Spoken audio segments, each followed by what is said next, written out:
అసలు కూడా అసలు కూడా వెళ్ళలేదు.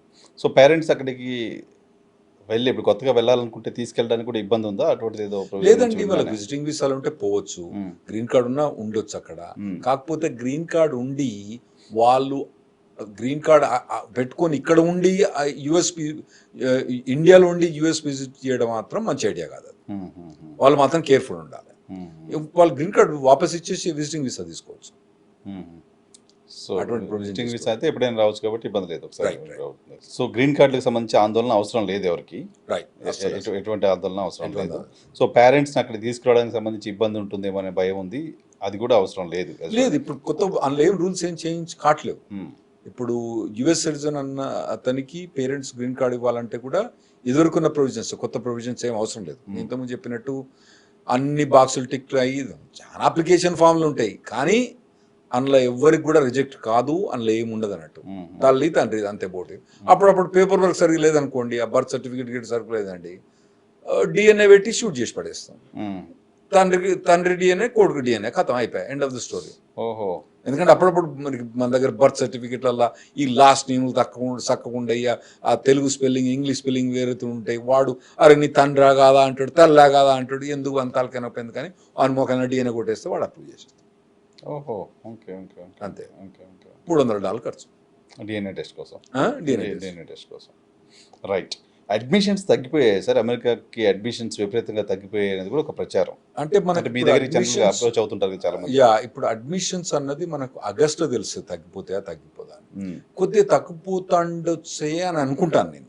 ఎందుకంటే ఇప్పుడు ఇదివరకు చాలా మంది ఏంటంటే అక్కడ పోయి గ్యాస్ స్టేషన్ లో పని చేసుకోవచ్చు, అట్లా పని చేసుకోవచ్చు, ఇట్లా పని చేసుకోవచ్చు, పోతే చాలు అడ్మిషన్ చాలా డబ్బులన్నీ అక్కడనే సంపాదించుకోవడం మాత్రం అది మాత్రం లేదు. బాగా ఎన్ఫోర్స్మెంట్ అవుతుంది కాబట్టి అది లేదు, కాబట్టి వాళ్ళు కొద్దిగా డిస్కరేజ్ కావచ్చు.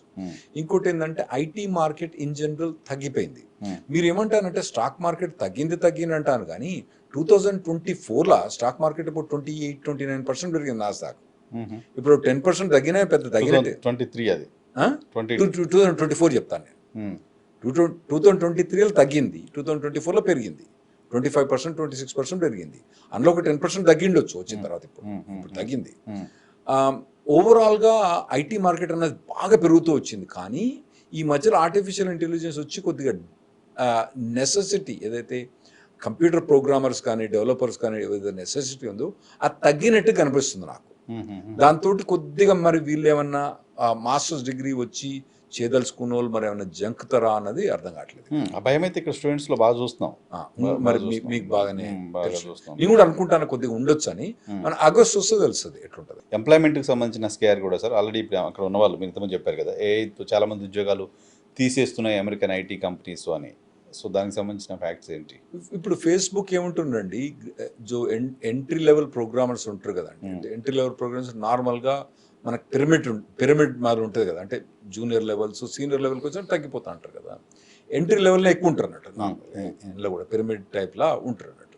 అయితే వాళ్ళు ఏమంటారంటే ఎంట్రీ లెవెల్ ప్రోగ్రామ్స్ మాకు అవసరం లేదు, మొత్తం ఆర్టిఫిషియల్ ఇంటెలిజెన్స్ మొత్తం తీసేస్తానని చెప్తాను. ఇంకోటి, ఇప్పుడు మీరు ఎప్పుడైనా కంప్యూటర్ ప్రోగ్రామ్లతో మాట్లాడండి, రేపు వాళ్ళని అడగండి, మీరు చాట్ జీపీటీ యూజ్ చేస్తారా, ఏదైనా ఆర్టిఫిషియల్ ఇంటెలిజెన్స్ యూజ్ చేస్తారా అని. ప్రతి ఒక్కడు నేను యూజ్ చేస్తారని చెప్తారండి. ప్రతి ఒక్కడు యూజ్ చేస్తారని చెప్తాను. అయితే వీళ్ళ కంపెనీ పాలసీలు ఎట్లుంటాయంటే ఎవడు కూడా కంపెనీల పాలసీలో వాడదని చెప్తారు అన్నట్టు. వాడదని చెప్తారు. వాళ్ళు చాలా మంది కూడా వాడతాను అది. ఎందుకంటే వాళ్ళు ఏమంటారంటే 40 గంటల పని మేము గంటలు చేసి పడేస్తాను అని చెప్తాను. సో దానివల్ల కూడా కొద్దిగా జాబ్లు పోయే ఛాన్స్ ఉంటుంది. దానివల్ల మరి మన హైదరాబాద్ రియల్ ఎస్టేట్ ఎట్లా ఎఫెక్ట్ అవుతుందో అదే నెక్స్ట్ అడగబోతున్నా. Hyderabad real estate badly affected. రకరకాల సెంటిమెంట్స్ ని వైలేట్ చేశారు. లోకల్ సెంటిమెంట్ సంబంధం లేదు, బట్ అమెరికా సెంటిమెంట్ కూడా దీనిపైన ఇంపాక్ట్ చూపిస్తోంది. అమెరికాలో జాబ్స్ పోతాయనే సెంటిమెంట్. డెఫినెట్లీ కొద్దిగా జాబ్స్ బాగానే పోయినాయండి ఐటీ మార్కెట్లో. పాస్ట్ 6-7 months నుంచి బాగానే పోయినాయి, బాగానే చూస్తున్నాము. ఈ ఆర్టిఫిషియల్ ఇంటెలిజెన్స్ తోటి ఏం డిఫరెన్స్ వస్తుంది అన్నది అసలు మైండ్ బాగ్లింగ్ అండి. ఇటువంటి ఆర్టిఫిషియల్ ఇంటెలిజెన్స్ ఏమైతే పనులు చేస్తుందో, ఇప్పుడు ఒక పెద్ద బ్రిడ్జ్,